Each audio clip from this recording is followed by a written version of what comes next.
오늘은 생명의 삶 10월 6일자 고통 속의 탄식 죽음의 세계를 동경함이라는 제목으로 함께 말씀 나누겠습니다. 어제 본문에 이어서 오늘 본문의 말씀은 욥이 자신의 출생을 한탄하고 탄식하는 그런 모습을 보여주고 있습니다.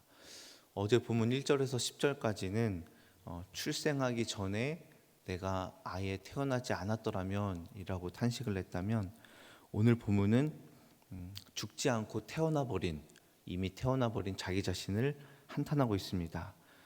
이미 출생해버린 자신이 너무 후회스럽다라고 말하면서, 만약 내가 태어났더라도 죽어서 태어났더라면, 혹은 내가 태어나서 부모님의 도움을 받지 않고 죽었더라면 얼마나 좋았을까.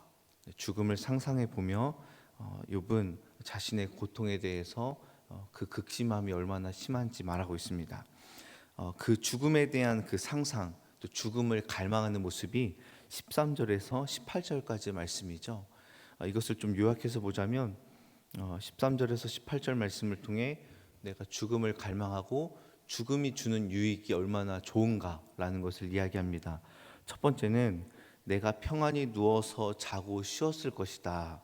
두 번째는 죽음을 맞이했던 높은 사람들과 함께 있는 그런 영예를 얻었을 것이다. 세 번째는 내가 아예 존재하지 않는 사람이 되었으면 얼마나 고통이 없었을까. 네 번째는 죽음 이후에 평안한 쉼을 얻었을 것이다 라고 죽음을 갈망하고 있지요. 내가 죽음을 맞이한다면 마치 보배를 찾는 것보다 더 기쁠 것이다 라고 말하고 있습니다. 21절 22절을 보겠습니다. 이러한 자는 죽기를 바라도 오지 아니하니 땅을 파고 숨긴 보배를 찾음보다 죽음을 구하는 것을 더하다가 무덤을 찾아 얻으면 심히 기뻐하고 즐거워한다. 네, 이 구절을 읽기만 해도 얼마나 비참하고 또 얼마나 욥의 고통이 심한지 우리는 감히 상상할 수가 없을 것입니다. 그런데 문제는요, 그토록 죽음을 갈구하고 내가 죽었으면 좋겠다라고 이야기하지만 그에게 죽음이 허락되지 않았다라는 거죠. 죽음이 허락되지 않고 나는 여전히 숨이 붙어있은 채 살아가야 된다라는 사실입니다. 그래서 욥이 20절 말씀에 이렇게 말합니다. 어찌하여 고난당하는 자에게 빛을 주셨으며 마음이 아픈 자에게 생명을 주셨는고. 여러분, 여기서 보시면 주어가 등장하지 않죠. 누가 빛을 주었고 누가 생명을 주셨는가에 대한 주어가 생략되어 있습니다. 그런데 누구나 다 알 수 있죠. 누가 고난당한 자에게 빛을 주고 또 마음이 아픈 자에게 생명을 주었습니까? 네, 빛과 생명의 주인은 당연히 하나님이기 때문에 욥이 굳이 주어를 쓰지 않고 누구를 딱 가르쳐서 명시하지 않아도 나를 괴롭게 하는 분은 하나님이다라고 지금 돌려서 말하고 있는 것입니다. 그런데 여기에 그치지 않고 이제 욥은 자신의 괴로움을 더하게 하는 그 주체자가 하나님이다라는 것을 이제 직접적으로 언급하기 시작합니다. 23절 보시면 하나님이라는 단어가 드디어 등장하죠. 하나님에게 둘러싸여 길이 아득한 사람에게 어찌하여 빛을 주셨는고. 여기에서 하나님께 둘러싸였다라는 말은 하나님이 보호하신다, 하나님이 옆에서 든든히 붙잡아 주신다, 이런 말이 아니라 하나님이 제한하고 막아서고 하나님이 다 끊을 거 끊어내신다, 이런 뜻입니다. 그래서 하나님이 막으시니까 나에게는 더 이상 회복과 치유와 소망도 없다라는 것이죠. 그래서 욥은 조금씩 고난의 원인에 하나님을 동참시키고 있습니다. 어제 본문까지는 하나님에 대한 그런 직접적인 원인이 없었는데 이제 오늘 본문으로 넘어와서는 조금씩 하나님에 대한 언급을 끼워 넣고 있습니다. 욥이 그렇게 두려워했던 것이 현실이 되었고, 욥은 자신의 상태를 이렇게 진단하죠. 26절 마지막 말씀. 나에게는 평온도 없고 안일도 없고 휴식도 없고 다만 불안만이 있구나. 여러분, 사람이 사람답게 살 수 있는 것, 그리고 삶을 영위하는 데 반드시 필요한 이 모든 요소들이 욥에게 다 없어져 버렸습니다. 평안함과 쉼과 안식이 없다면 사람에게는 그것이 곧 지옥과도 마찬가지지요. 13절 말씀과 방금 읽었던 26절 말씀을 조금 비교해서 보기 원합니다. 여러분 본문 13절 말씀에 욥이 죽음을 간절히 원하면서 말했던 내가 평안히 누워서 쉬고 내가 평안히 누워서 자고 쉬었을 텐데 라는 이 말과 26절의 이 말이 굉장히 유사합니다. 13절에 평안하다라는 단어는 26절로 가면 안일함이라는 단어와 동일한 단어이고, 또 이 단어는 전쟁이 그치다라는 의미가 포함되어 있습니다. 그러니까 내가 평안하고 안일한 것은 그동안 있었던 전쟁이 다 그쳤기 때문에 얻어지는 것이죠. 그래서 욥은 지금 이것을 원하고 있습니다. 그리고 또 13절에 쉬다라는 단어는 26절로 넘어가면 휴식이라는 단어와 원어가 동일합니다. 그래서 지금 13절과 26절을 비교해서 보자면 욥이 정말로 원하는 것은 무엇일까요?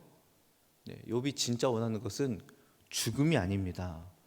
지금 욥은 자기의 입술로 내가 진짜 죽었으면 좋겠다, 내가 진짜 죽음을 갈망한다, 내가 죽었으면 너무 기쁘겠다라고 말하지만 사실 욥의 그 심중 깊은 곳에, 욥의 내면에 욥이 진짜 원하는 것은 무엇이죠?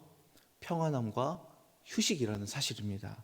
그러니까 원래 욥은 지금 죽고 싶어서 막 몸부림치고 너무 죽고 싶어서 지금 이 단어들을 막 내뱉는 것이 아니라 사실 욥의 그 마음 깊은 곳에는 살고 싶은 거예요. 나 진짜 살고 싶습니다. 하나님, 빨리 이것이 그쳐지고 나에게 평안함이 있었으면 좋겠습니다.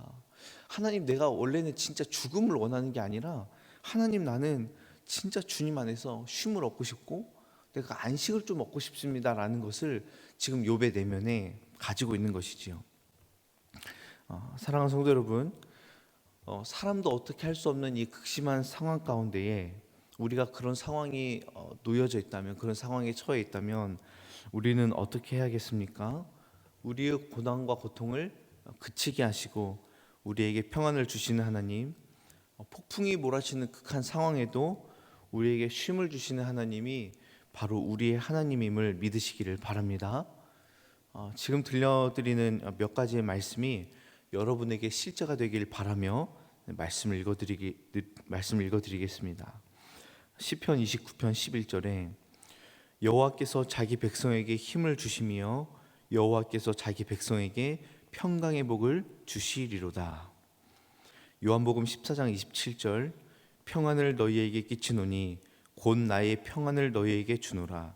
내가 너희에게 주는 것은 세상이 주는 것과 같이 아니하니라. 너희는 마음에 근심하지도 말고 두려워하지도 말라. 데살로니가후서 3장 16절에 평강의 주께서 친히 때마다 일마다 너희에게 평강을 주시고 주께서 너희 모든 사람과 함께 하시기를 원하노라. 아멘. 여러분, 이 말씀대로 하나님께서 자기 백성에게 힘과 능력과 위로와 평강의 복을 주실 줄로 믿습니다. 예수님이 주시는 평강은 세상이 주는 평강과 같지 않는 신적인 평강이기 때문에 반드시 우리를 근심과 염려에서 하나님께서 건져 주실 줄로 믿습니다. 주님께서 또한 때마다 일마다 여러분의 삶 가운데 적극적으로 개입해 주셔서 모든 일마다 평안을 주시고 우리와 함께하여 주실 줄로 믿습니다. 여러분, 예수님과 제자들이 배를 타고 바다를 건널 때에 풍랑이 일게 되죠. 예수님 주무시고 제자들은 걱정합니다.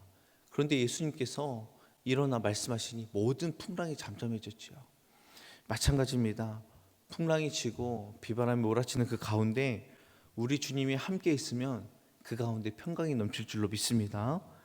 그러므로 여러분의 삶 가운데 혹여나 그런 어려움과 혹은 욥이 말하는 이런 정말 극심한 상황에 처해져 있게 된다면 주님이 허락하시는 평안과 쉼이 여러분 가운데 있기를 원합니다.